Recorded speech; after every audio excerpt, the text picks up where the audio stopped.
Hi, and welcome to Run Till You're Done. Tonight, we are rejoined by a returning guest, recent West Highland Way winner, recent Witiker Backyard winner, and both of those races we'll talk about in a second. Welcome back to the show, Rebecca Hormann. Thank you for having me back. It's changed a little bit. Vicky's here now. She wasn't here the last time I was on, so that's exciting. Thank you. Well, it's good to meet you. Tonight's format is going to be a little bit different. We've already asked all the sort of normal questions that we ask. So if anybody doesn't know who Rebecca is, they can go back and advise listening to the previous episode. And since Nikki wasn't there, she's probably got lots of questions to follow up. So hopefully it's the same questions that everybody else has. So we'll start off with, what races have you been doing? Not necessarily going into detail, but what races have you been doing since we last talked? Nikki probably knows better than I do, based on the research she's been doing.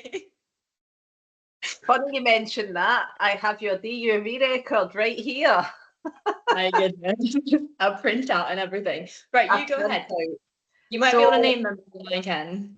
So since you done Highlander, I have, and this is only the ultramarathon statistic website. So if you've done anything smaller, it's not going to be on this record. So we start off with the Edam. High Peak 40-mile challenge. You were in the Swiss World Team Championships, I believe. Is that the same day as Mike?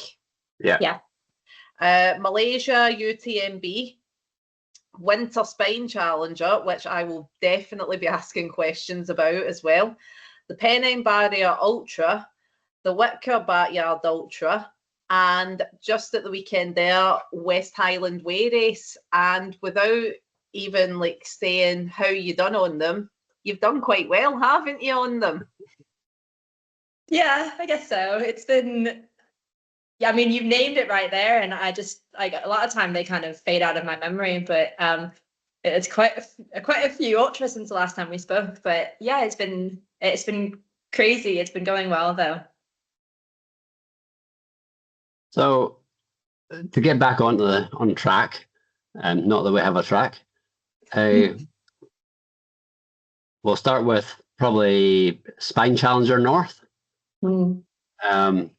I've had the pleasure on probably the three races we're going to talk about tonight of being a sort of remote support person for you, even if it's just to give you a stop your whinging and get a move on.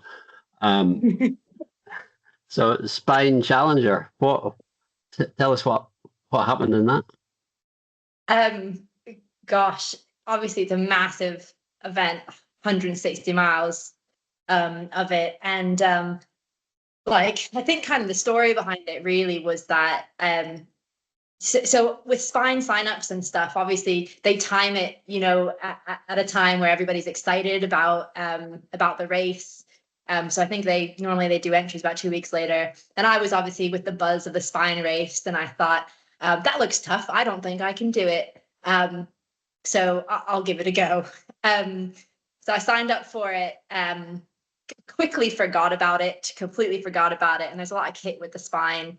And then at one point I almost decided I wasn't going to run because I was just too terrified of the event itself. And I was just like, there's too much kit. There's too much to organize. It's too big of a race for me. I'm not ready for it. I can't do it. Luckily, my friends kind of turned my mind around and was like, no, we'll help you with this and help you with that, help you with the kit. Because the kit list is so stressful. It's so stressful. So long story short, I rolled up to the start line. Sitting in, I do this sometimes where I sit in a terrified place where I'm just I'm terrified. I just need to keep moving. I just want to somehow survive this and finish this. And at some point, me and Sam teamed up pretty early on in the race, and we basically did the whole thing together all the way to the finish. Nikki Spinks won the race, which was no surprise, absolute legend. But me and Sam, worked together and got ourselves all the way to Kirk Yethel, and it was a crazy experience. I think we had weather, different type of weather than we had on the West Highland Way, obviously, kind of the opposite type. But the first 30, 40 miles, you're in knee-deep snow, so you weren't really running. It was a lot of like trudging and stuff, but crazy experience. It's the first time I've kind of ran through 2 nights, basically. And first time I've really like, slept for more than like 5 minutes during the event. So we slept for about an hour. But yeah, wow, honestly, it was completely surreal. Just completely different from anything I've ever done. What was were you prepared for sleeping? Was it part of the mandatory kit that you had to take sleeping stuff with you? Oh God, there's so much mandatory kit. There's more mandatory kit on the winter spine than the summer spine. So you are required, you have to have like a baby bag, you have to have a sleeping bag to like that for a certain temperature. Because obviously if you're out in the middle of God knows where, you don't want to freeze to death. So yeah, there are like sleeping kit requirements. I wanted to sleep on the trail. And that's what I told Sam, but we had obviously kind of teamed up together. So we were figuring out what each other's needs were. And when we got to Bellingham, which I'd say that's probably like 40 miles from the finish. I'd have to take a look at the map. We had just making mistakes. So we were like, look, we just really need to put our heads down for an hour, but just an hour or so, and then we cracked on. And you were saying as well there about the start line. I'm not a stranger to being terrified of nerves of start lines, and you mentioned this in your last interview.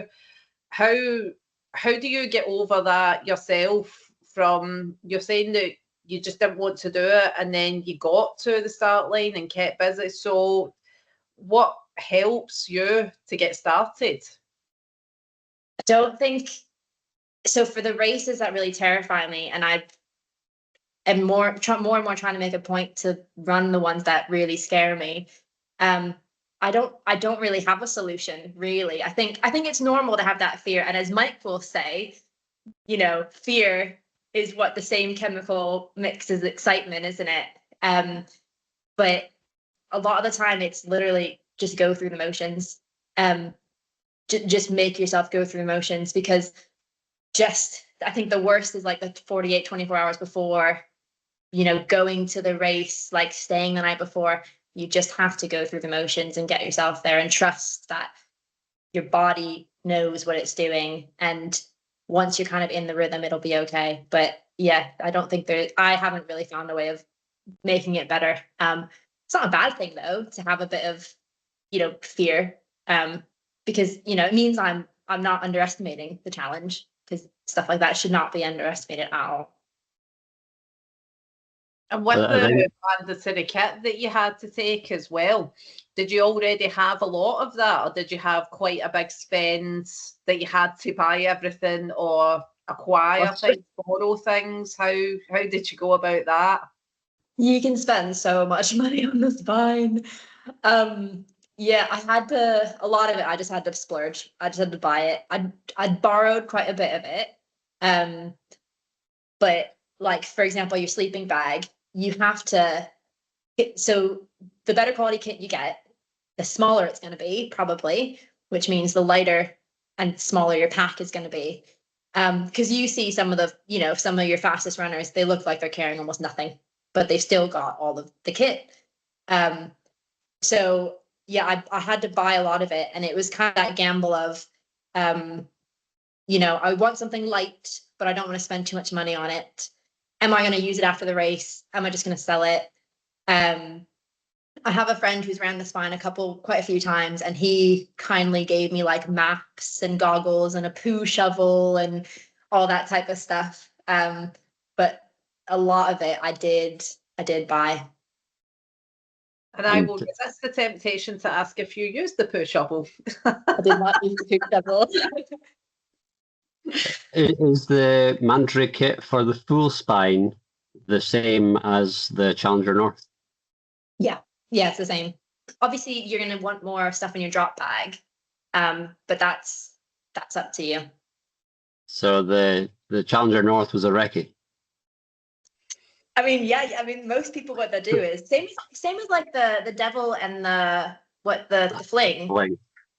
Yeah, you've got they're just recce's of the big event, aren't they? Challenger North and Challenger South. So, obvious question. What's the answer? The answer is maybe in the future, but I went for, obviously spine entries are really difficult to get your hands on these days. So I did give it a go. And I'm like 30th or something on the wait list. But I then I just decided I was like the reaction I had when I didn't get an entry was kind of like it's fine, it's whatever. So I thought if that's my reaction, I'm not actually too fussed on it. So I was like, we'll not wait around for it. I don't feel like waiting till October for when next payments are due and lots of people drop out. So I've made other plans for January for a winter race, but maybe in the future. But I think I need to figure out, like, do I want to do the spine or do I want to do the Pennine Way? Because if I want to do the Pennine Way, I can do that by myself, or with my friends or whatever. But a race like that, unless you really want to do it, unless you've really got something pushing you and you're willing to put that grind in and go that far, I would say there's no point in doing it. You'll DNF, won't you?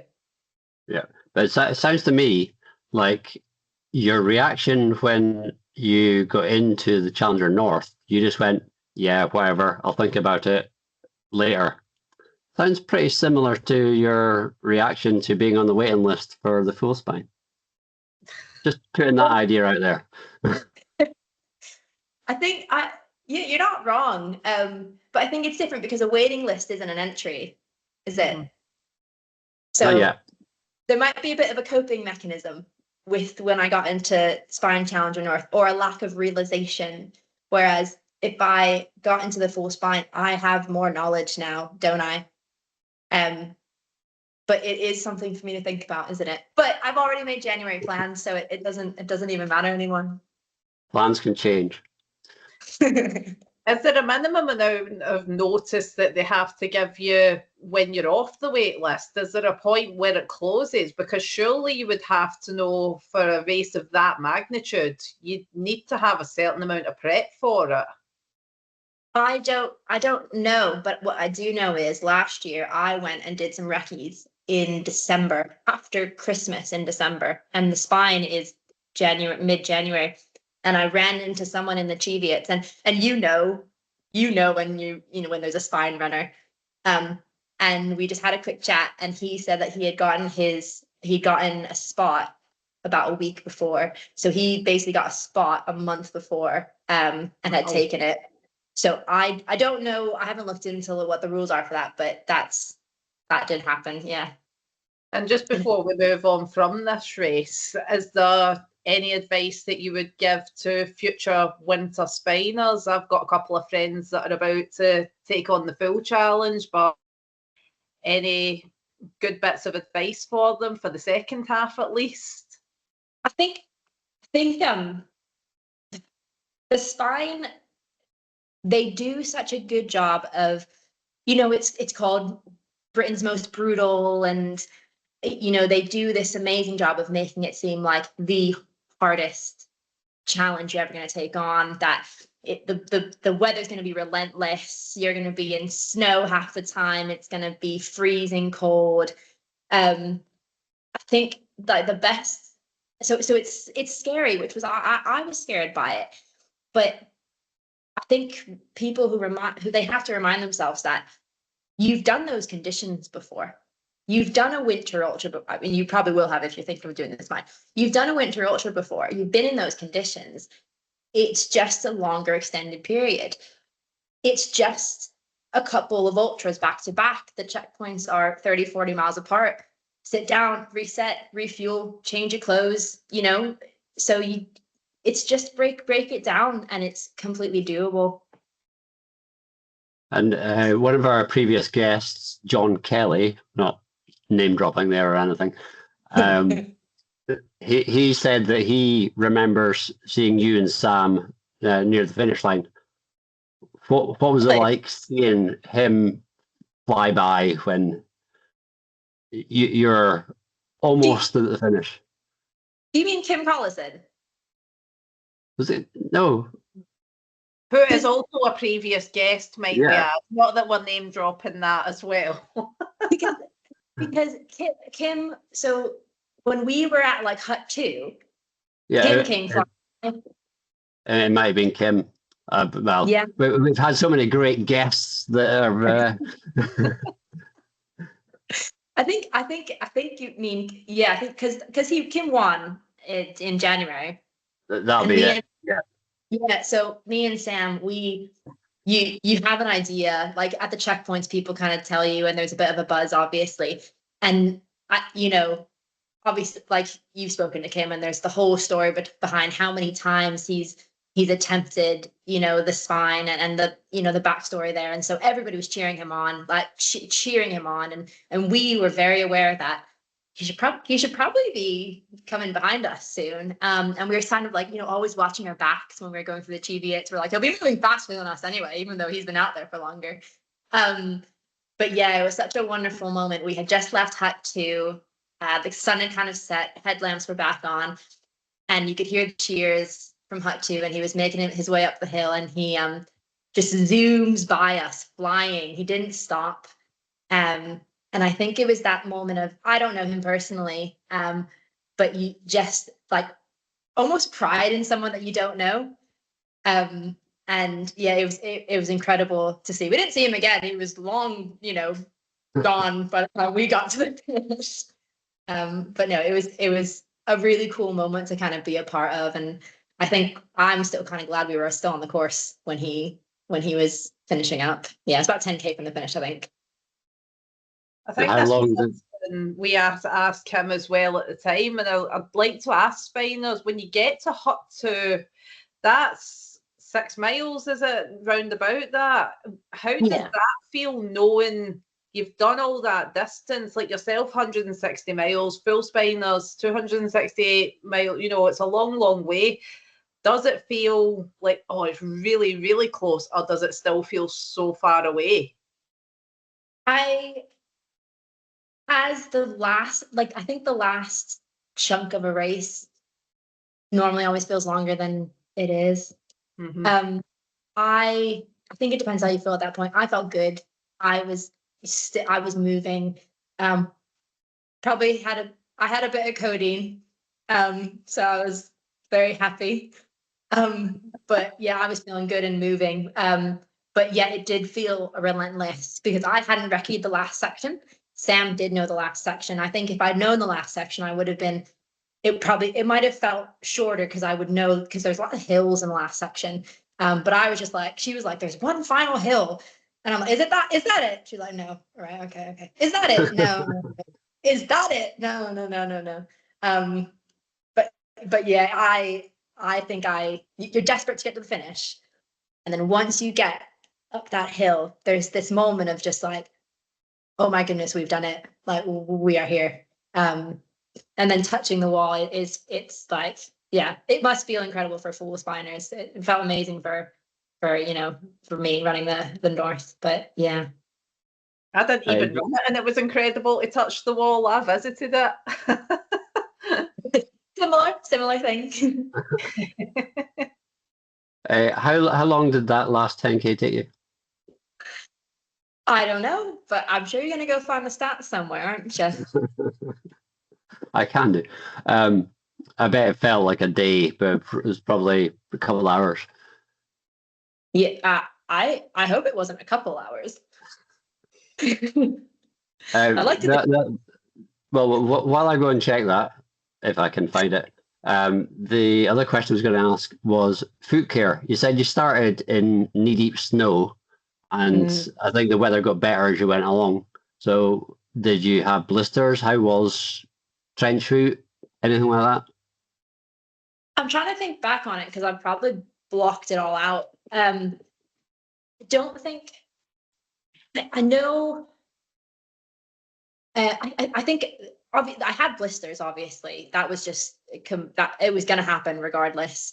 My feet fared really, really, really well. I think my bigger issue was swelling, and then obviously when your feet swell a little bit, I did change into bigger size shoes, but I felt like I had blisters, but they weren't there. It was just my kind of feet touching my shoes in places that they don't normally. The big issue was my kinkles afterwards. My feet just, it blew up. And they were like that for a couple of days afterwards. But yeah, I remember the pain being the fact that they were obviously massive, and the padding of my feet just, it took weeks before it wasn't painful to walk on my feet. But the blisters, yeah, there were blisters, but nothing worse than the ordinary. Weird thing to say, but yeah. And was that your longest point-to-point race at that point, or was it even your longest distance? Have you ran backyards further than 160 miles, or was that your longest distance to date at that point? Yeah, well, that's my longest distance to date, period. Wow. Yeah. Yeah, backyards haven't given me the opportunity to go further yet. Well, that might be my but I think after what's happened this week, that'll be coming soon. Probably. After talking about backyards, we'll move on to the next race, which was only West Highland Way was a week ago. So Witiker must have been 4 weeks before that, was it? Yeah, 3 weeks before. Yeah. So how did you do in that? Well, you know how I did in it. I know, but Nikki doesn't know, and all the listeners don't know. The paper in front of her. So when I ran World Champs, the satellite event back in October, which Mike was on the UK team for that, and everybody's in their own country. So I ran on the Swiss team, and obviously I had the pleasure of meeting all these wonderful Swiss athletes, which is really bizarre because none of us shared the same language, because you got your Italian speaking and your French speaking and your German speaking, and then some of them are German, not Swiss. And Nima is like the Swiss champ, and he's actually not even Swiss. So like, you have a whole mixture of things. I'm more Swiss than Nima, but which is a whole joke that everybody has. Anyway, so I met all these wonderful athletes, and one of the guys who ran is Karsten Drilling, and he runs Witiker Backyard, which is the oldest backyard in Switzerland. And it brags names like Claire Banworth, who's been there and whatnot. So it's got some great runners who ran there. And so he just asked me, he was like, do you want to run? At Witiker? And I was like, yeah, why not? And then, it got closer to the day, and he was like, do you still want to run? And I had kind of put it in my calendar because I was like, back and forth about backyards. I hadn't had the great experience at World Champs, hadn't run the race I wanted to run. The course had just battered me. It was just too hard, too much tarmac. So I said, yeah, why not? I'll do one backyard this year. But I told myself I wanted to win it. If I'm gonna go to Switzerland and run this course, I wanted to win it. And I knew that the course was actually, after speaking to the guys about it, that it kind of played to my strengths, because I need a bit of hills, because I need the change in muscle groups, really. So I went in with just I would like to win this race, and you can kind of gauge how far the race could go based on the previous year's finishers and whatnot. So yeah, I went in for the win. I had one of the guys from the Swiss team crewed me, which was fabulous, and he'd done about 38 yards on that course before, so he knew what the deal was, which is nice to have a crew who knows. You automatically have a bit of extra trust in them almost. So yeah, it was such a fun event, and I was just trying to be like a clock, really, at that event. But yeah, it was good. And who was was it assessed, male or female? Can I just ask that? Oh, overall. So there's only one winner at a backyard. Yeah, so they assessed the person that came second. Who Were they male or female? Oh, sorry, male.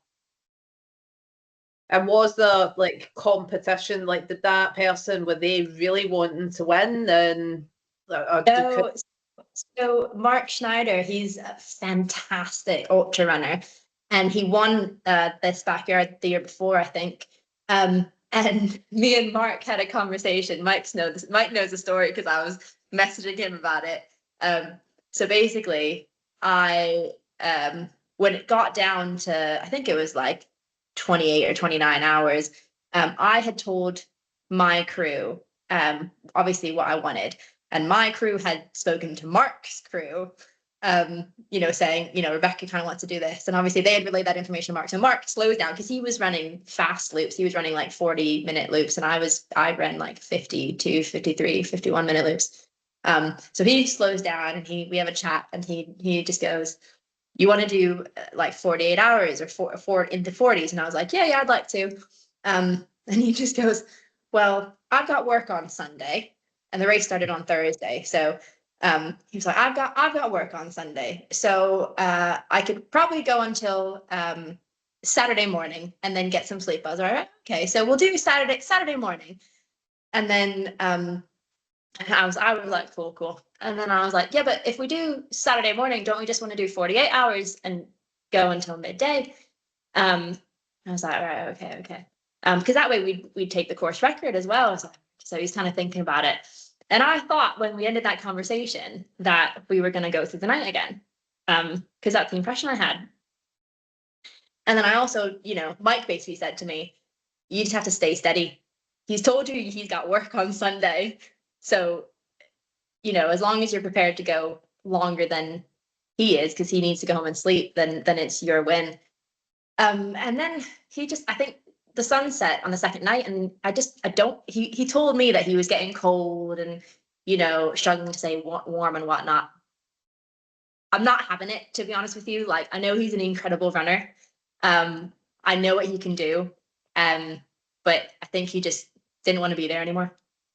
So he called it. You might have won the psychological battle because you were prepared to go the 48 hours. He might have just went, well, I'm not. So yeah, you won that battle. I'll interrupt for a second, cut to the finish. How long do you think it took? Oh, well, now you're making me question it. I want to say like no more than an hour 45. 2 hours, 31 minutes and 6 seconds. Goodness, Rebecca, did you walk?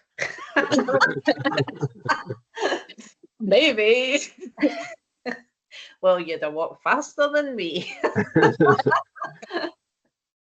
You were doing about 4 kilometers an hour. Okay. Well, in our defense, we were pretty bad at that point. Yeah. I would say after the distance that you'd covered, I would say that's fair play. Forward is forward at that stage. Yes. Well, the fact of how well you did is, as long as you're moving faster than the people behind you, that's all that matters. Exactly. So back to the backyards. You, since your last interview, you've done the World Team Championships as well, and it says here that you covered 59 hours, overall fourth and first female. You're reading DUV wrong. That is the total race finished in 59 hours. Oh, right. Is that what happened? Also, 59's the record. For that one. For that, that was what the winner did. Hey, okay. So the winner got it in 59 hours. Yeah. Yeah. That's answered one of my questions. That's good. So how did you do, Rebecca? Not very well. I think I did 34 hours that day. I really struggled. The course that they did World Champs on in Switzerland was very flat, and most of it, probably like 80% of it, was tarmac or just like really hard packed gravel trail. And I was just having issues that I don't normally have. And I think it's because, like I said before, I was not using different muscle groups because it was just the same. So it, like, if you compare world champs to Witiker, like I was in tears at world champs because I was just suffering, but Witiker, I was, fine. I would have cracked on, no problem. So it does, obviously there's going to be a mental aspect to it because I felt a lot of pressure going into world champs. I put a lot of pressure on myself. But different courses do kind of play to different people's weaknesses and strengths. But yeah, so I was proud to have gone and represented Switzerland, but I was not proud of my performance really. And Whitaker and World Champs, they're both in Switzerland, that's right? Yeah. So did you have the same crew for the two? No, so for and that's also it's important to point out, and Mike will know this feeling, for World Champs, it's a satellite event, so each team runs in their own country. There's only 15 people who you're running with. Yeah. So it makes the first chunk, the first 24 hours or so, probably a lot harder in my opinion, because the field's already chopped down, and maybe there's less people to chat to, less distractions, less going on. And I struggled with that quite a bit. But no, so for Witiker, one of the guys from the Swiss team crewed me. And for World Champs, actually, Eric from Rasselbach came over to Switzerland and crewed me for that.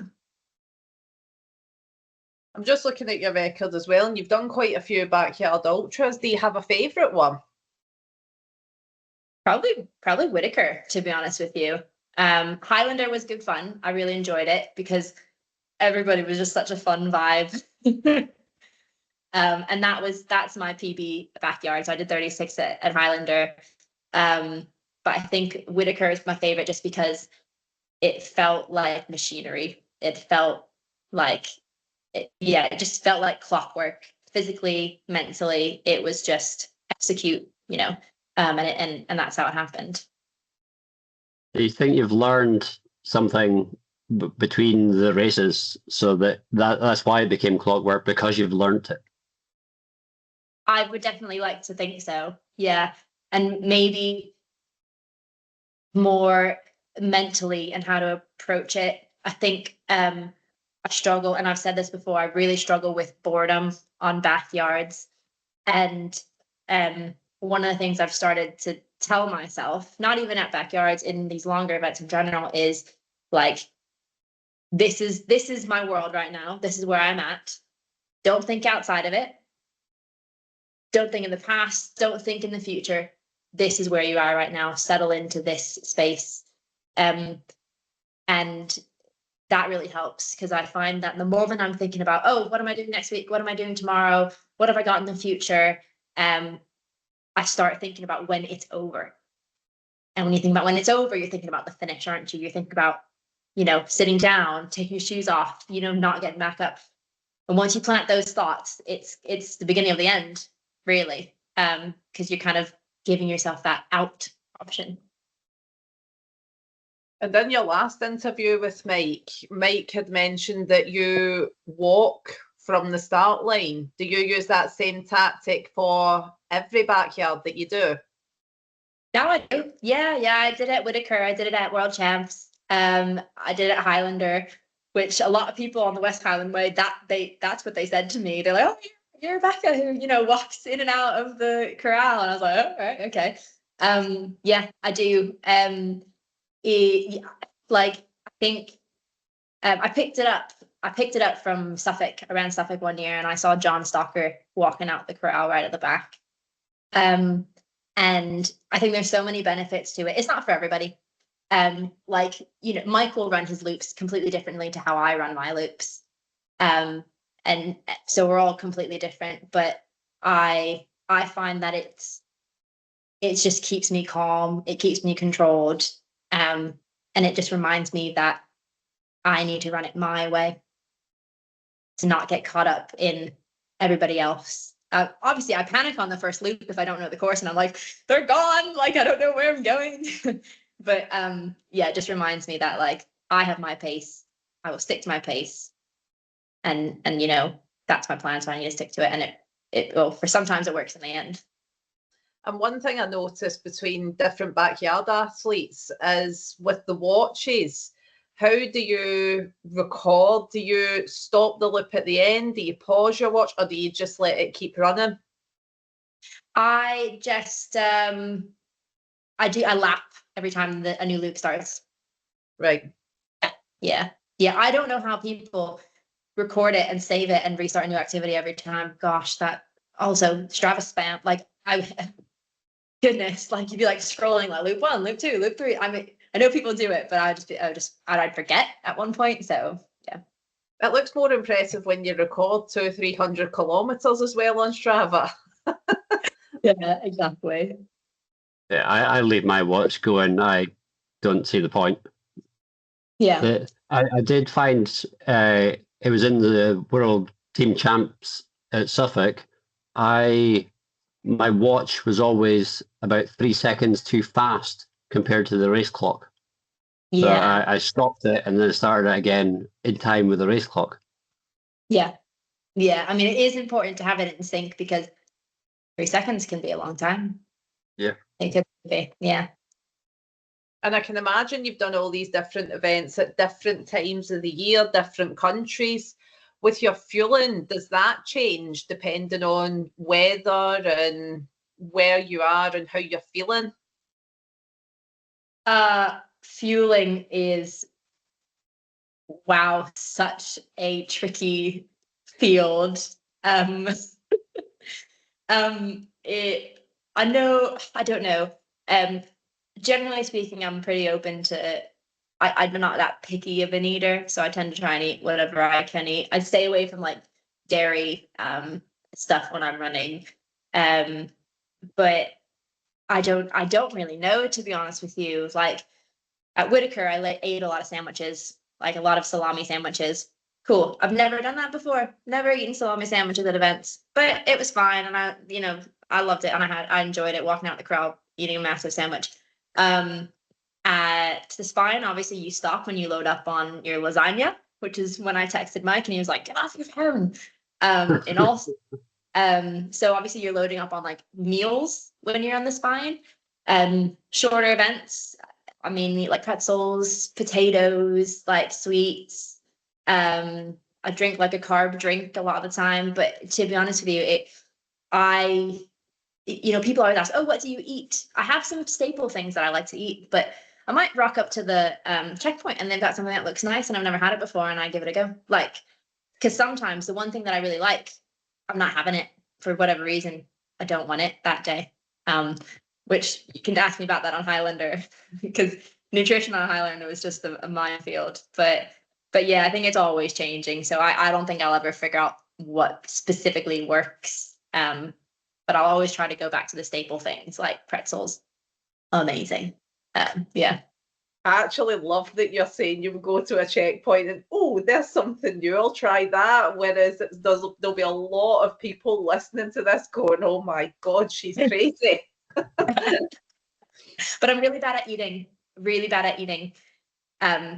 Like I've done 50 milers on one bag of sweets before, and I know it's horrible, but sometimes I'm not good at eating on the go. Do you drink a lot though? Do you hydrate a lot? I'll try to, but then again, I'm known to, and this is horrible, and any coaches listening will be like, "Oh, I'll go out for 20 miles with 500 mils on me." I know I shouldn't, but yeah, I'm not good at consuming and moving, and yeah. And do you feel lousy when you don't? Do you know yourself, or does your body is it able to cope with that? To a certain extent, like I'm fine, but then I will have times when I know like I need food or I need liquids. Normally I'm kind of like a bit like woozy, but yeah, it's something I know I need to work on. And I do try, but I find it really difficult. I think it's something everyone continuously works on. Whenever I've had advice from every runner that I speak to, fueling is one of these things that everybody gives the same advice, which is very good advice, and do what works for you. Yeah, exactly. And that will change. That will always change as well. What one concern for me for doing a particularly backyard or something like that abroad, where they're not providing food for you, is getting the stuff that you want. It's how even if you were doing something in this country, but it was so remote that you couldn't get to a shop. So if you change your mind of what you're wanting, how did you cope with? Like, I assume that you took your running shoes and your clothes with you, but how do you cope with your food? Well, I think every time I've raced abroad, like Swiss backyards, both of the ones I've ran, they have menus and meals and they cook up hot food. I had cinnamon buns for breakfast at Witiker, honestly, and I got 2 portions. It was amazing. Yeah, homemade as well, honestly, incredible. So I think some Swiss races might get some entries soon. Mike, I've said this to you before. I'm not a big fan of like a backyard, but I think Rebecca's now sold it to me just for the sheer menus and cinnamon buns. So like what they'll do is it's fantastic. Like they tell you at this hour we're serving this, and this hour we're serving this, and it was like pasta and risotto and all these different like potatoes and stuff, and actually like hearty meals, and it was coming, so you could look forward to it. Yeah, so fantastic, honestly amazing. So in that sense, I don't think I've ever struggled really with that issue. The other events I've ran abroad were in Spain and Portugal, and I lived in Spain for a while, so I know the foods. So I generally know what I'm going to be able to get, what I'm not going to be able to get. When I raced in Malaysia, it was a UTMB race, wasn't it? So it was really well stocked anyway, and I basically just ate ice most of the time. But yeah, I did bring like some snacks that I knew I liked, but I don't think I've ever done one that's like particularly in a place that I don't know. It's a gamble to know what I'm going to get. So when that does happen, because I'm sure it will, I will let you know. And I hope Phil's taken note of the menus and things like that for Highlander. Get him on the phone, Mike. Yeah, but in the meantime, we'll just stick to the high-calorie foods like ice. Yeah.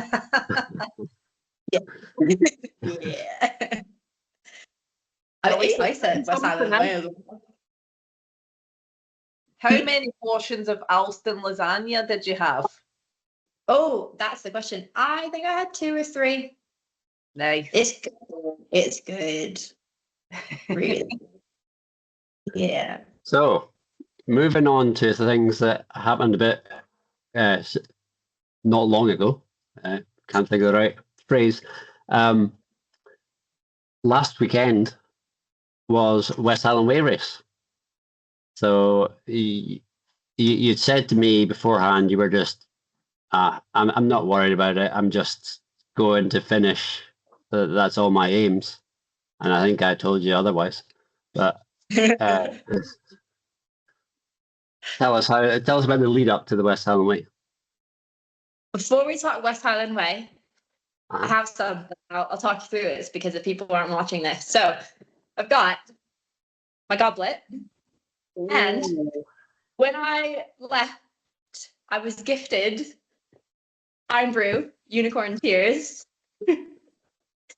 And I haven't used my goblet yet, so I thought it would be appropriate to crack this open on this podcast with you guys because I don't know what Unicorn Tears taste like, but have you tried it? Because I can't work it out either, and I've had about 3 cans of it now. I haven't tried it, but one thing to say is before we started recording, Rebecca said that she would probably finish this recording and go for a nap. What she's about to drink is very high caffeine. So good luck with that. Oh, actually? Yeah. It's not Iron Brew, it's Iron Brew Extra. The extra means caffeine. Does it? I didn't know that. I can sleep through anything. Yeah, it's fine. So leading up to West Highland Way, we'll find out what Unicorn Tears taste like. But Well, what does it taste like? It tastes like iron, right? Well, there you go. Leading up to West Highland Way, it doesn't taste any different. Right. Well, that's controversial. So obviously, West Highland Way was 3 weeks after Witiker Backyard, and I obviously I knew it was 3 weeks after Witiker Backyard, and I knew I wanted to win Witiker, but I didn't know how long that was going to take for me to win. It could be 20 hours, it could be 40 hours, it could be, whatever amount of hours. So it's always a bit of I want to say it's always, but I don't know, I don't do this always, but it's a bit of a gamble because I didn't know if I was going to be going into West Highland Way with like fresh legs, completely battered legs. I didn't know if I was going to get injured at Witiker. I had no idea. So that's why the goal was finish the race, just finish. Because I thought either way, if I can do a backyard and then finish basically what's an 100-mile race 3 weeks later, that's a massive accomplishment in and of itself. So that's I had like kind of like potential plans, ideas of like, oh, it would be nice to run this time, and might kind of set a bit of a challenge for me, which I did not accomplish. But hey, maybe in another year. I blame the weather. But yeah, but at the core of it, it was I could blow up in 20 miles and 50 miles. My body could just go, sorry, that's it. And if that happens, fine. I was prepared to just, walk to the finish if I needed to, because I wanted to finish. That was where I was at, really. And as you say, at the extreme end of Spain, we were all there, and 1 o'clock in the morning in the start line, it was 19-20 degrees, which is unusual for Scotland. Even that's hot. So how did you manage the heat even in the middle of the night and going into the morning?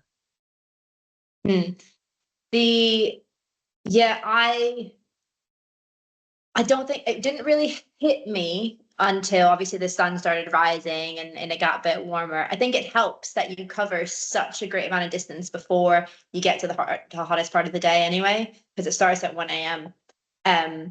But that's what, and I said to Mike the day before the race, I was like, to be honest with you, with the weather, I might have to throw any potential plan out the window. And I think that applied to anybody, really. Yeah. Like, you had a plan, but the weather like that can completely change everything, and you have to be open to it. You have to adapt, if you want to finish the race. It can't, sometimes plans just aren't going to be able to be executed the way you want them to. So I didn't really have a plan other than to take it easy and run it at my pace.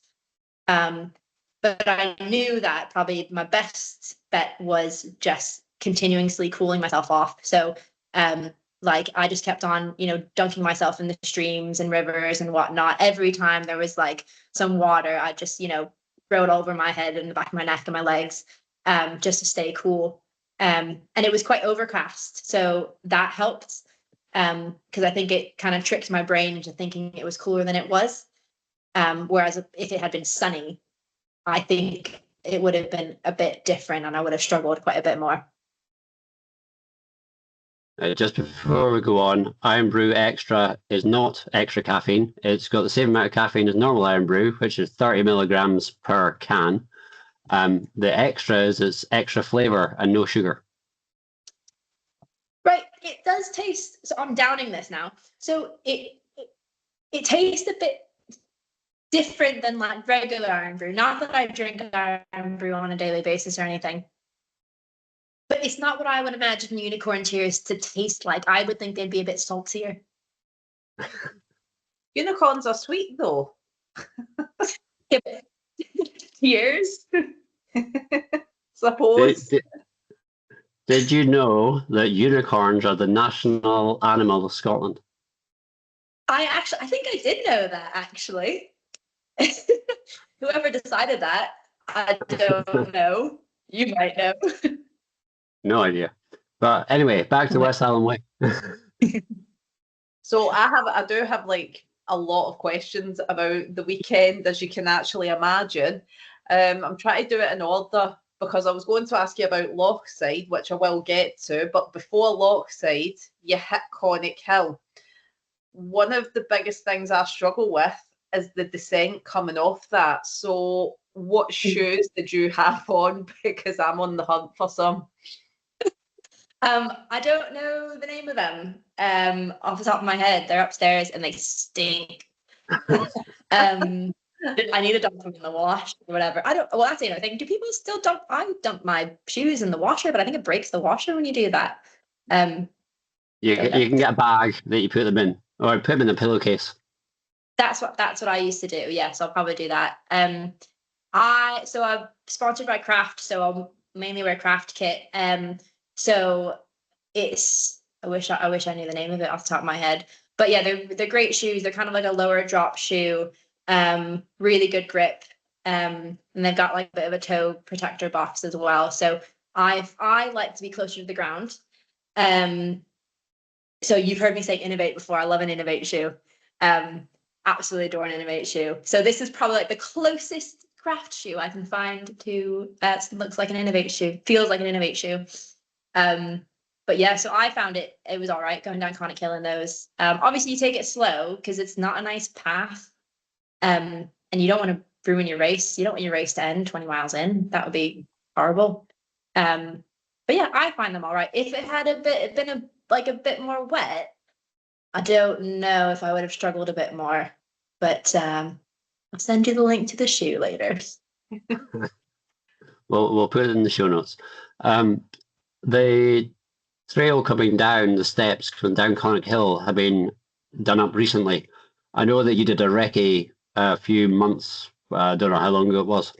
Has it changed now compared to when it was then, or did you know what was coming? I think it was the same. I think. So I recce'd to Conic Hill, and then I didn't recce all the way to Benglass Farm from there. So I knew it was coming up to Conic Hill, and I knew that kind of descent, and I knew just take it really, really slow. But yeah, I think it was the same. I think I didn't note any difference, but I was also half asleep at that point. So yeah. So something that I got told when I did my first West Island Way was, well, the race doesn't start until Glencoe, but also take it easy going down Conic Hill because your quads will regret it later on. Yeah, for sure. Definitely. Yeah. The other thing you mentioned was sponsorship. That's something that's changed since we last talked. Yeah. We're going on a tangent here, but that's okay. What do you get from sponsorship, and how would somebody go about getting sponsored, or did they approach you? I don't know how people go about getting sponsors. I got approached, which is quite flattering. Yeah, means I'm doing something right, I guess. So win races, I guess. That helps probably. So I got approached by them, and I thought, yeah, why not? It seems like a good opportunity. Craft, not a lot of people know Craft. They're a Swedish brand, and I think like they're kind of more recently getting more into the UK. So there's a couple other sponsored athletes, but yeah, it's still kind of growing in the UK market and whatnot. So I get a load of kit, which is really nice because I go through clothes really quickly. And then contributions to like race entries and stuff like that. So it's quite nice. It's like it just takes away a lot of the costs because ultra running is actually really expensive. And do you have to do anything to keep the sponsorship up? Like go and enter races, win races? What do you have to do? Social media? A lot of it right now is social media stuff, which I find social media really tricky. So if you go on like my Instagram, I'm only real on Instagram. If you go on my Instagram, you'll probably be like, yeah, like it's all right. It's like a solid actively used kind of profile, but I do find it really tricky because I never want to be forced on social media. I think one of the biggest compliments I can get is when somebody knows me through socials and then they meet me in person and then they say something like, "You are exactly how we thought you'd be in person." I think that's one of the biggest compliments I could ever get. And I strive to keep it that way. I don't want to post anything if it's not me.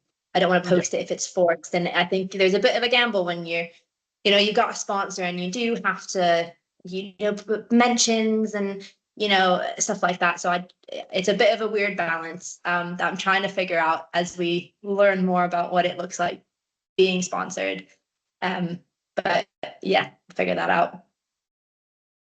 And is there a favourite piece of craft kit that you have? I love their shorts. Honestly, they're the comfiest things ever. Like, genuinely, yeah. I don't think I wear another. Like, I think all the other shorts I've got plenty. I don't think I've worn them since. Do they have pockets in them? They don't have. Well, they've got like a little tiny pocket for like your keys or whatever. But I'm not fussed on pockets when I'm running an ultra because I wouldn't put things in my pocket. Like, I've got my vest anyway. Yeah. Car keys is the only thing that I would want a pocket for. I wouldn't want sort of pockets to put my hands in because things just fall out. Running around with a pocket. Yeah. Why would you? Well, for shorter runs, they're good. See if you don't take the pack out. Guess so. Or I just wear a belt normally for my shorter runs. Yeah. Do they do belts as well? Yeah, they do. So do they do everything? Do they do hydration packs as well? They do. So it's because there's the Swedish site where you can get loads because it's a really big brand in Sweden, and then the UK site, it doesn't have as much stock on it right now. But you can still order from the Swedish site. But yeah, it's a bit more of you can get less on the UK site right now. So you're coming down Connacht Hill, you're going into Balmaha. Was that the first place you met your crew, or did you meet them before that? They were, is it Driven is the kind of like unofficial one? Yeah. So they met me there, but it was a quick, here's a bottle, here's a croissant, goodbye. And did you run through Balmaha and Riverdene to avoid the midges? I didn't have any issues with them, honestly. Like, yeah, I know what is it that Mike said? They fly at 2 miles per hour. 2 kilometers. Is it 2 miles? 3 miles an hour. 3 miles an hour. So as long as you're running faster than that, there won't be a problem.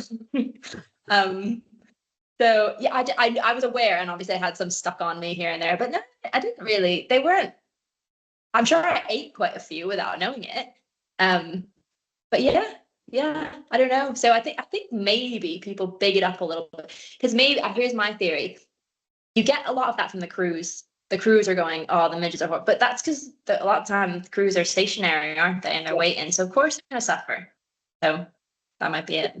My way around that was I stayed in the car as long as I could. And then you go through Balmaha, you go through Riverdene, and then the next stage is the famous, infamous Lochside. How did you find that? That was the only bit I hadn't recce'd. So I didn't really. I was told it was like the technical bit, but not that technical. So I didn't really know what I was going into. I found it really slow. I wasn't feeling good at all. So I think up until Ochtertyre, excuse my pronunciation, whenever I went into an aid station and then they asked me how you feeling, I'd just be like, I feel like shit. Excuse my language. That's how I felt. I felt horrible. I wasn't feeling good. My legs felt way too heavy, too soon. And so that I found that section really frustrating because I couldn't gain any pace. Every time I got some sort of movement, there was another rock, there's a staircase there's like a ladder thing in that section. Like, I'm like, what is this? Yeah, do you know what I'm talking about? Yeah. It's like they took it out of the house and they like an old attic barn or something. Anyway, it's so weird. But yeah, I couldn't name. You need to go find it. Honestly, I was like, what is this doing here? I almost fell in the lock. Like I missed my footing. And I was like, oh, that's it. Like I was halfway down the hill. Yeah, I found it really frustrating because I felt like I couldn't move. And then obviously my mile, whenever my watch would buzz a mile, I was like, this is really slow. But what can you do about it? You just have to keep moving. And at that point, where were you in the field of the runners? Were you still near like the very front, or were you a lot further back at that point? I have no idea. I think I was probably hanging out in the front group. Mm-hmm. But I think you're always in the top 10. Right. There you go. And then once that stage is over, and I would imagine you thought, oh, thank God, when did your race then start to pick up? Where did you next meet your crew? Was that at Alta Tire? Yeah, so I had a bit of a wobble through Benglass. And then I got to see my crew, and that was really nice. And I was just telling them like I don't feel good. Like I'm struggling. But we're just gonna crack on type of thing. Like, here's how I'm feeling, but we're gonna crack on. And I think for crews, I think who sent it? I think Jarlath sent it in our little group chat beforehand. Like as like a bit of like tips you'd have as a crew. The best thing to do is if your runner's struggling, acknowledge they're struggling, but don't sit on that. Don't give them sympathy. Move on. Like, yes, I hear you. Okay, let's move. And that's what they were doing, which was fantastic. Because the moment you let your runner have a voice in that way, then they start thinking, oh, right, okay, so we're going to talk more about this. You know, maybe this is something I should pay more attention to. I didn't start feeling like better until like that stretch just before Bridge of Orchy. Like I was picking up, I was moving. But I was having a lot of stomach issues, and that really didn't really sort itself out until probably Bridge of Orchy. I think Jarlath's approach to that is probably the same as mine, but he might be a bit more polite towards you. Whereas if you complained to me, I would have said, right, okay, shut up and get a move on. And the result's the same. It is. Just different ways of doing it. Yeah. So did they kind of treat you as sort of almost like, okay, Rebecca, that's nice. Right, on we go. Yeah, that's exactly it. That's exactly it. And yeah, because like they would kind of get me in to where they were based, and then get some stuff. Then Jarlath would start kind of walking me out, which was really good as well, because it was right, we're going this way now. Like, I think it's probably appropriate. We've mentioned Jarlath's name, and you had another crew member, Jack. But Jarlath, tell us, you had another crew lined up, but they had to drop out for other reasons. Who is Jarlath, and how did you get a hold of him? Yeah, honestly, such a blessing. I've lucked out, and I think you can agree or disagree with this, but I think it made a huge impact on my race. It might have been a completely different race if he hadn't been there, and he's too humble to take credit for that. So Jarlath McKenna is last year's West Highland Way winner. He ran it in a ridiculously fast time, 14 hours and I don't know, what was it? 14 hours and a bit. So if anyone knows how to run the course, 20, I think. Yeah, he knows how to run the course fast. But basically, I had another crew member lined up, and then a couple of weeks before, it just happened that he couldn't show, and that's fine. These things happen. But West Highland Way requires you to have 2 crew members, and there are some stations, some checkpoints where you cannot not have your 2 crew members. I obviously didn't know how strict they were on this, but those are the rules, so you gotta follow the rules. So I posted on the Facebook group, West Highland Way family group, and I was just like, I need a crew member. Anybody want to volunteer? And I got a couple of responses, but they wouldn't really work in terms of logistics.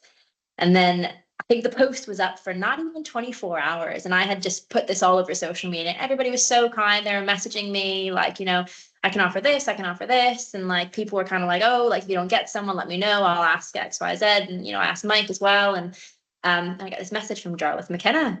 And I had done a bit of like research looking at past times and whatnot. And I recognized him and I was like, oh, whoa, excuse me, hold on. This is the Jarlath McKenna. And he was dead chill, dead nice. And he was like, yeah, I'm volunteering at registration, but I'm not, I've got no commitments afterwards. I'm happy to crew you. And I don't think he knew anything about me really, but I name dropped Mike's name. I don't know if he messaged you or anything after that, but then he was like, oh, right, Rebecca knows Mike and whatnot. So yeah, anyway, so he was like, I'm happy to crew. And I obviously told him kind of what I was going for. I didn't think the race was going to go the way it was. I don't know if he had any inklings of how it was going to go. But he was just such an amazing person to have out there. So completely lucked out with that. And that was the first time you'd met him on that day? Yeah, so me and Jack drove up the Friday before and we briefly met him just to have a quick chat, do you know what I mean? But other than that was it. That's amazing. It just shows you how the race community is really, doesn't it? And sums it up in a nutshell. Yeah, definitely. No, it was such a blessing. As much as the downsides of social media, people complain, things like this, you wouldn't have been able to do it without social media. Exactly. Yeah, it can be used for good. Yes. And they were both brilliant as well, because I had the fortune to meet them in Tyndrum at the Real Food Cafe, and they couldn't have been nicer and chatting away. I'd actually had realised it was the two of them that were crewing you, so... Yeah. Can I just stop you there? There is no tin in Tyndrum. Tyndrum. It's a lead mine that's there. It's Tyndrum.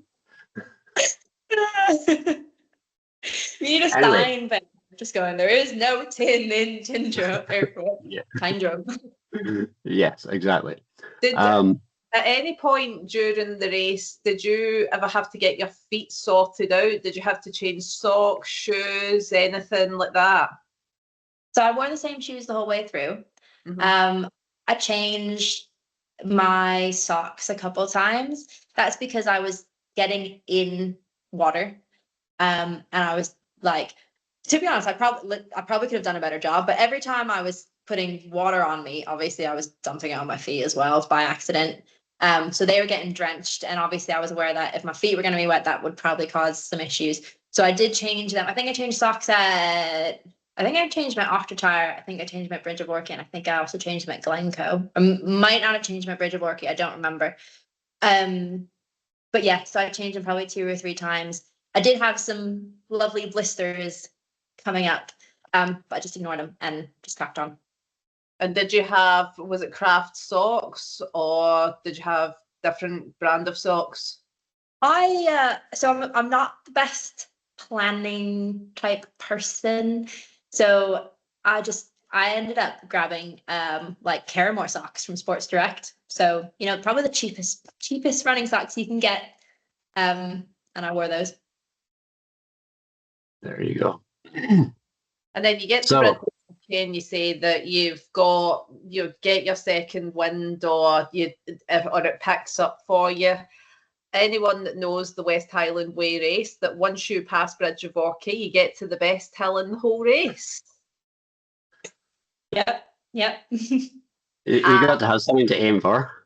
And then the question is, did you take a Jelly Baby from Jelly Baby Hill?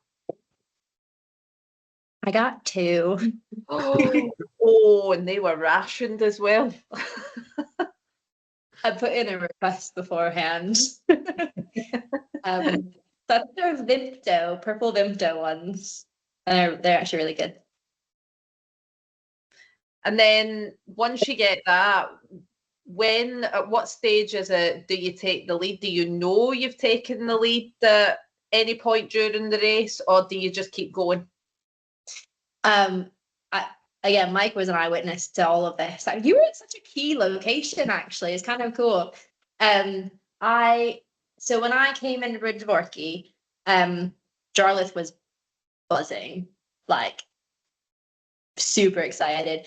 And like Jack knew that if they told me anything about where I was running in the field, that it would change the way I was running, because my kind of mantra for the event was my race, my pace. That was, I just kept saying that to myself out loud and in my head, my race, my pace. So Jack knew that if you tell me where I'm at in the field, that's gonna, even if I don't want it to, it's kind of going to change the way I approach things a little bit, which is not what I wanted, because I just wanted to finish the race. But yeah, Jarlath was absolutely buzzing when I came into Bridge of Orchy. I sorted myself out. I had no idea that Alison had just left Bridge of Orchy not long beforehand. And so I get up, and I see Mike, and I get closer, and I see her back, and I look at her, and I remember pointing at her and then looking at Mike, and I was just confused by it, to be honest with you. It's not what I was expecting at all. I knew who she was. We had exchanged a couple messages beforehand. She had sent me a message, wishing me luck and whatnot. But yeah, it completely threw me. And then so, and she was walking, and I was still kind of moving at a bit of a jog, ready to go down the descent, because I, kind of get to the top there. And passed by her. We exchanged a few words. Like, she didn't say much. She was expressing that she was clearly struggling, and you could see just by her body language and the way she was moving that she was definitely having a tough race and suffering. And we've all been there. And sometimes you can get out of it, and sometimes you can't get out of it. But I was pretty confident that she was going to turn it around, because I've been there before. And we exchanged a few words. I told her, run with me, like, match my pace. But I think she just wasn't in a good way at that point. So I cracked on from there. Yeah, when you passed me, I think she was about 45 seconds ahead of you. And just for Nikki's accusations, I offered Alison the exact same jelly babies as I offered you. There was nothing tampered about them. You know them.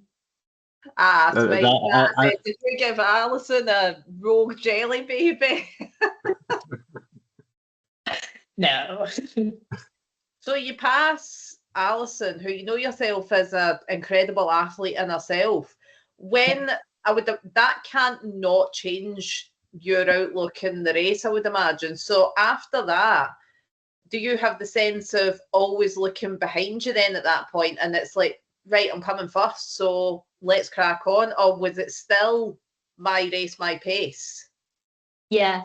So, and Mike will shout at me for doing this, but the first thing I did so I got down the hill, and I pulled out my phone and I sent a voice note to my crew, and because I was kind of like, oh, they must be so smug right now, like, because they've not told me this, they knew it was coming. But then I just said to them, I was like, it doesn't matter. It's my race. It's my pace. If she wants to come back, that's fine. It's this. I'm doing this for me. I just want to finish. To reiterate that to myself, because as much as sometimes I'm not competitive, but I do obviously have a competitive side. So you're right. It's going to do something to you. Do you know what I mean? When you've pulled into first. But I really think that at the core of it, and it's a good test. My genuine reason for being there was to finish the race for a personal accomplishment, and it's a great test. If that had really changed the way I approached it, then I would have known that wasn't the reason I was there. But because I was, and you can see, like, even all the way towards the end, that was still what I was saying out loud. And that's, if she had come by me, I would have cheered her on. Absolutely. Like, it didn't matter. Even being on the podium at this point to me was like achieving a lot more than I had set out to do. So yeah, I think obviously it would have tweaked my brain a little bit, but I think at the core I was still like, this is why I'm running it, and this is still why I'm running it. It doesn't matter where I come.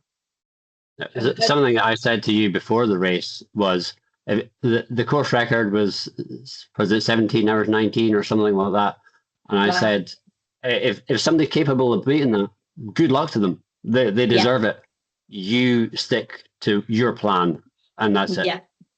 Yeah, exactly. So I followed the instructions. You only had one thing to do, and you failed to do that, and that was beat my time. Right. Well, maybe I'll do that another year. It was Nikki. There was one of the things that Mike texted me like a week or two before was because I asked him, I was like, I don't know what time I should be even thinking about for this race. Like, I don't know what I can do. Like, I don't know. And he goes, well, my fastest time is 18:80. And I was like, right, okay. Like, I can put that as like a potential goal. But think, and then I also said to Mike the day before, I was like, with the weather, I don't think this is going to be a thing this year. But 19 hours isn't too far off, really. So, yeah. I think you have shown that you're more than capable of beating that 18 hours. We'll see, maybe. Absolutely. I think with the weather that day, it is an incredible time. So once you'd overtaken Alison, did your crew meet you at Glencoe or Kinlochleven? Yeah. So they met me at every possible place on the course. Well, not every possible place, but every every checkpoint they met me at, which was really great. They were on the ball. I asked afterwards exactly the question that you just asked there, and I got the same answer. And I said, "What about Victoria Bridge? Where's that? What about Alnafay? Where's that? What about King's House? Where's that?" So no, maybe not every possible place, but every normal place. Yeah, exactly. To be honest, if they met me at all those places, it probably would have slowed me down. Mm-hmm. Possibly. Yeah. But yeah. And how did you find the Devil's Staircase and getting to the top and the scenery and that? How did you find that? I actually like Devil's Staircase quite a bit. I think the two last big climbs in the last section from Glencoe are Devil's Staircase, and then that other really steep ascent. Coming out of Kinlochleven. Yeah, that one. No, I think that one's horrible. See, I'm the opposite, and I think I'm the only person that does the West Highland Way things, because for me, psychologically, going up the Devil's Staircase, you can see the top, and it feels like forever away, whereas out of Kinlochleven, you can. And that helped me because you're in the trees, you're in the shade, you've got the streams, and I don't know, for me, that's just, it's hard work, but you can't actually see where you're going, so that does help. But well, that's because if you're running south to north, then you get over your toughest part sooner then. Whereas, true. Yeah. But no, I was still sorry, go ahead. No, I was coming into Kinlochleven. If you do that in the dark, you can see the lights from about 3 miles away, and it never seems to get any closer. So you were in the middle of the afternoon. You were okay. Yeah, it was fine. Yeah, I finished in daylight, which was actually something I wanted to do. But going up Devil's Staircase, I still had climbing legs amazingly. I think I felt strongest going up at that point. So it was the getting the legs turning on the descents that were tricky. And when you've gone up Devil's Staircase and then you kind of go straight into descent, oh my goodness, that hurts. Really hurts. So you were in Kinlochleven, and you would have seen Julie, the checkpoint lead there. It's usually quite a meaty in the car park, but you didn't bother with the midges. You used to have to get weighed there, but was it straight in and straight out? Yeah, I was a bit fuzzy at that point because I hadn't really been eating at all. I barely ate for the whole event. So at that point, even from Glencoe, I was very much like, I'm ready to get this done. I'm ready to finish. And I was trying to get bits of nutrition on, really just to stay focused and stay aware. So I couldn't tell you who was at that checkpoint. I probably walked in, fobbed in. Yeah, thank you. Okay, quick sit down, dump of water. I had, I think, some mangoes, and I was like, Jolworth, we're going. Like, I need to get out of here right away. Yeah, because I was like, I'm ready now. Let's finish. And you're saying that your nutrition, you're not great at, but do you have tailwind in the drinks or anything at all? So I'll have like a cis carb drink. Right. So I drank really well for the first like 20, 30 miles. But my stomach wasn't holding. So anything that was going in was going out. And solids were not looking appetizing. I think I got down like a bag of crisps. But anything I was eating was a bit more, it was like probably fruity, like watermelon, mangoes. I think I had some strawberries. So nothing really with much substance to it. I just couldn't get it down. It's something I like, obviously, trying to figure it out. Mike and I have had discussions about it, what went wrong. But yeah, so I wasn't really getting any proper fuel on. And by the time I got to, I think, Bridge of Orkney, I was like, I'm not having any more of this carb drink. I'm fatigued from it. And I was on Lucozade and water and ice, really. And then that was basically it. So coming out of Kinlochleven, you got that horrible climb that you just mentioned, then over Larigmoor, around to Lundavra. Did they meet you there? Yeah, they did. Yeah, because that's a long, windy. Unless you really need it, that's not a worthwhile checkpoint to go to. Yeah, but yeah. It's good that they did. No, for sure. It was just nice to have that extra bit of that extra push at the end there. Yeah. And then it's all downhill from there on, apart from the little uphills. I was going to say, it's not downhill at all. It's like a roller coaster. After any marshal that tells you after Lundavra, like they told me at the demo, this is the easy bit. It is not. You've still got climbs. It's such a lie, honestly. Like it's the biggest lie ever. Like I knew I had recce that section, so I knew like once I get on the fire track, that whole roller coaster, because it's literally a roller coaster. I knew once I get on the fire track, that kind of bit is over. And I think from the recce, there's a memory I have of sitting down and like changing my top or whatever. So I was like, once I get to that section, I know it's the last downhill and then the last up to the fire track. I was like, is this it? No, that's not it. Is this one it? No, that's not. Is this one it? No, it's not it. But yeah, and even when you're on the fire track, it's not all downhill. Then you hit the road and you're going uphill. And with those legs, it's like I was walking those hills 10 miles ago, but I can't walk that now because I'm literally down the street from the finish. And like, it's like you're not allowed to walk it. And you're also like, you don't want to walk it because you're kind of like just ready to get there. And people are at the finish, like, right, we're watching the tracker. Where is she at? Like, so yeah, that is a lie. It is not all downhill. And I was listening to a short snippet of an interview from Gus Irvin, who was the winner of this year's race. And he made a comment about how he felt the main road felt longer than what he remembered it to the finish. Did you feel the same? It felt endless, honestly. So when I recce'd, I only recce'd to the Braveheart car park because I didn't want to do all the way to the finish until I was finishing the race. So I'd driven the road section into Fort William, but I hadn't ran it. But yeah, it feels endless. And if you flip your watch to the distance remaining, you're like, I would say like a mile left. It honestly, it's horrible. I think it's 1.3 miles from Braveheart to the finish, and you feel every step of it. Feel every step, and it really like at that point I was quite emotional. I was really fuzzy, really fatigued. So pushing myself to run that section was tough. it was really, really tough. Yeah, so I was quite desperate to finish. Do you or Mike know how fast you ran the road section?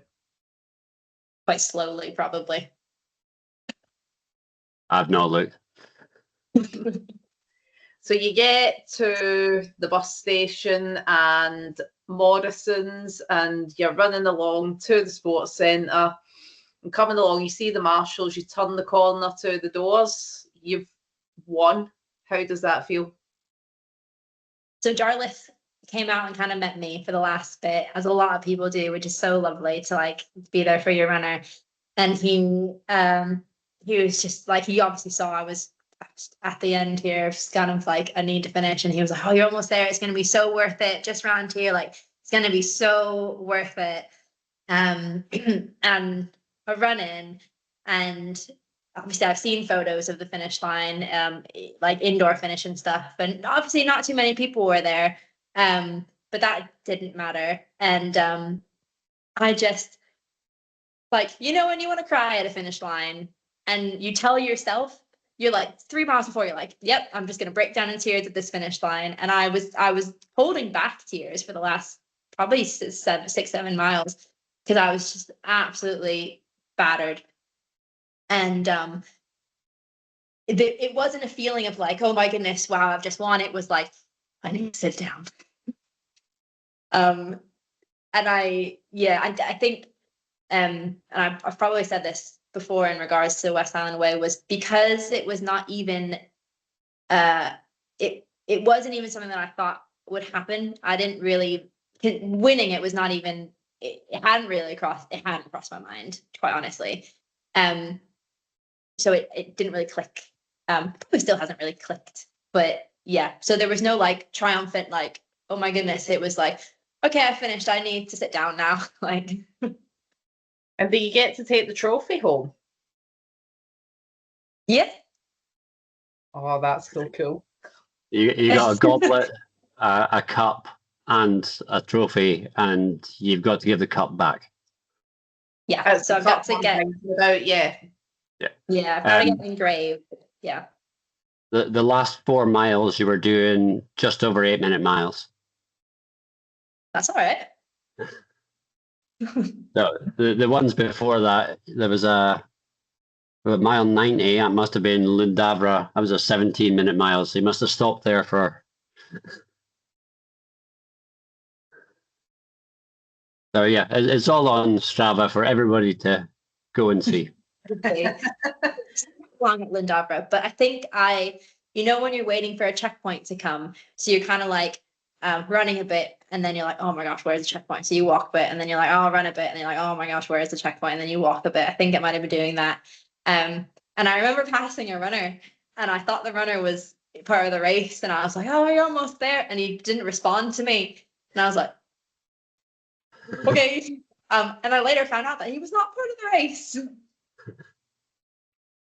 So, how far in advance did you think that you'd won it? Well, I was often getting like, voice notes and stuff from you, Mike, kind of giving me a bit of you're building space and whatnot, you're creating space.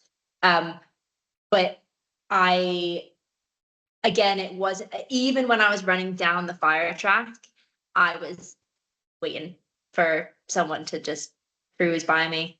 I didn't think I was making that good time. I didn't actually know, really. I stopped kind of looking at what my potential finishing plans were. I stopped looking at them after Glencoe, because I think sometimes you get to a point where you can only give what you got. So I stopped looking at those. So I wasn't really sure what time I was on, really, what finishing time I was looking at. So yeah, I think, yeah, I was still ready for somebody to come like cruising by me. Because I also don't think I was grasping time and distance well, because I think at one point I was told like you're about 50 minutes in front of Alison, but I was like, oh, 50 minutes is nothing. Like, or is it nothing? I don't know. It's nothing. Like, and you're trying to do maybe doing a bit of runner's math and it doesn't make sense. You're like, oh, I don't know. Like, but it doesn't matter because I can't move any faster right now. I'm doing what I can do. So, but yeah, I think I was still like, yeah, she'll come cruising by, even when I was on the fire track. Yeah, that 50-minute comment, I think there was some confusion there because I said an hour and Jarlath said 50 minutes, but you didn't understand his accent, so you thought it was 15 minutes. So you thought we were both lying to you. Yeah, I was like, I don't know. That's probably why you thought she was right behind you. Probably. Yeah. And then that evening, did you have a celebratory meal? Could you eat that night? Were you starving after it? We got some pizzas and I got some pizza in me, but it was funny because the ladies at the finish, so I finished and I kind of went down, like I had my hands on my thighs and I didn't come back up. And I tried to sit down on the ground, like, no, don't sit down. And I put a chair underneath me, literally right at the finish. And obviously they're like, do you want a cup of tea? Do you want some toast? I'm like, no, no. And then 5 minutes later, do you want some toast? No. And then I did eventually, I got a shower. Yeah, that was difficult. I got a shower and then we got some pizza and I got about half a pizza in me. And then, yeah, that was it. Chilled out for a bit, waited for Roberta to come in. Then went and slept. Well, quote unquote slept. I didn't really sleep, but yeah. And the benefit of being so fast is you missed the thunderstorm. I know. I heard it when I was sleeping and I was like, oh. But I know some of my friends were out there and I was like, that's just horrible. It's actually really worrying because the West Highland Way kit, there isn't that much required kit to have on you. You're required to have a rain jacket, your phone, and like a biggie bag, maybe. And that thunderstorm warranted a lot more than a rain jacket. You mentioned it was Roberta that came in behind you, and I think that was something that me and Jarlath were not expecting. We were keeping an eye on the tracker for Alison, and we missed the fact that Roberta was coming in behind you. So it just shows it could have been like she could have come up behind you and overtook you. Absolutely. Yeah, I think like you don't know with these long races. You really don't know. Like people can have a shit first half and then smash it in the second half and just come up from behind. You do not know with these types of events. So you said you had pizza, but it is the Highlands. It was almost 10 o'clock at night by the time you showered and gotten ready. Nowhere's open. So I think you got the only choice that there was. I wanted pizza. I was quite happy with that actually, because when I recce'd, there's a really nice. I wouldn't call it a pizza place. I mean, maybe it's a pub or something, but a really nice pizza place, kind of right where the West Highland Way actually finishes, down at the end of Fort William. You guys probably know it. And I went there when I recce'd, and it was amazing. And so that's kind of the pizza I had in my head. I really want one of these pizzas. It probably wouldn't have been the same. You had what you got and you liked it, so that was the best thing on the night. Exactly. And you know what? As long as I was getting food in me, then that's all that mattered. Yep. And then that night, once you had your pizza, you managed to get a bit of a rest before the closing ceremony. And one of my favourite parts of that is that I got to experience it for the first time as well this year, was seeing the final finisher come through. I missed the final finisher. I was still napping. Yeah, but no, I've seen videos of it, and like, so so much pressure as well, like, but that must be so cool. It makes you want to finish last. And the last two were quite close to each other, and I spoke to the guy who finished second to last, Mark, his wife, and it's like, oh, he might be final finisher. She's like, no, I will be happy if he comes last. I'm like, no, you really want to come last on this race. Oh, that's sweet. Yeah, it's like if you're towards the back, you might as well hang back a little bit, just, so you can run into that. Exactly. It's Rebecca, it's a goal of mine, like to finish, like I'm never going to finish at the front, so I may as well finish at the back. Oh, You get the biggest fear. you do, honestly, you do, genuinely, yeah. So I think it's a good goal to have. So Rebecca said she just want to finish. That is what you're one. A finish within the cutoffs. Absolutely. So we've covered the weekend. How's recovery going for you now? Have you been out any runs, walks, cycles? No, I was back in work on Tuesday. Got back home on the Monday. I was quite wobbly on Monday, and then Tuesday I kind of regained my ability to walk without, feeling like my quads were going to give out. This week, so one of the things I'm learning this year is the power of recovery and the power of rest and the power of sleep. Because I get really antsy. I need to move. I need to run. Which is fine because sometimes I can pull it off, but okay. But I'm learning that a week of hard rest is not going to push me back. It'll probably launch me forward. So I'm kind of forcing myself to appreciate that. So basically this week I'll probably probably start going on a little like light jogs maybe tomorrow or the day after. But I'm basically, this week is dedicated to, if I need to sleep, I'm going to take a nap. Just as much rest and eating as possible. And then I'll kind of get back into things a bit more next week, which is different. I didn't used to approach it this way. I used to try to get back in training as soon as I possibly could. So I am maturing little by little. So West Highland Way, done and dusted, job done. You made a very important phone call after you finished the line. What did you get told in that phone call? With yourself? Maybe. I rang. I don't know. Do you know about this, Nikki? No. So after I finished West Highland Way, obviously I assumed Mike had been watching the tracker and whatnot. And I picked up my phone and I rang him and I just said, "Happy?" And he just goes, "You did what you were told." And job done, success. So exactly. You won the West Highland Way. What is next? Yeah, so I've told you guys that like Witiker was kind of like the one I really wanted to win and kind of like the start of it all, and that coming into West Highland Way 3 weeks later was going to be an absolute gamble, and the goal was to finish. There's a bigger picture to that, so I've got another 100-mile in about 3.5 weeks away. So I've got a bit more time to rest and recover and prep for it, but I kind of landed it wasn't on purpose, it just happened, I promise, in this position where I've ended up with basically 300-ish or so miles in 3 months, really less than 3 months. And I thought, let's see if I can do it. And that's why the goal is to finish. Again, the goal for the next 100 is, can I finish it? Can I get through it? Because now I'm carrying double the fatigue, really, both physically and mentally.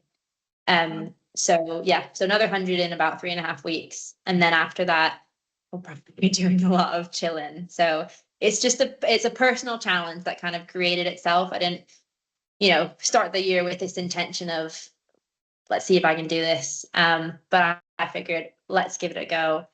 So West Highland Way was kind of number 2 out of 3. So we go again in about 3.5 weeks. And what event is the third one? It's a Dragon 100 down in South Wales. So actually, I have started this race before a couple of years ago. It was the first point-to-point 100-mile that I attempted. I DNF'd. I passed out at about mile 40. I was very anemic at the time, of all things, weirdly, which has since then been sorted out. But so it's a bit of a redemption race in a sense. But it's also just a beautiful race, and I've always wanted to get around and finish it. Well, I've no doubt that you absolutely will, because if Courtney Dauwalter can do it. Yeah, those are very different races. So there you have it. Nikki's calling you the new Courtney. So That's not that. So unless Nikki's got any other pressing questions, I think we've been on probably our longest show yet. And returning guests, I think we've done a good job. And how much of that Iron Brew have you drank? Not enough. So just like in a race, you're not drinking enough. Yeah, it's a life problem. So I think from me, it's thank Nikki for being Nikki. Thank Rebecca for joining us again. And it's goodbye from me. Thank you for coming on, Rebecca. Thanks for having me. Always fun to chat with you guys. And nice to meet you, Nikki. Thank you, and you. All right. Goodbye. Bye. Bye.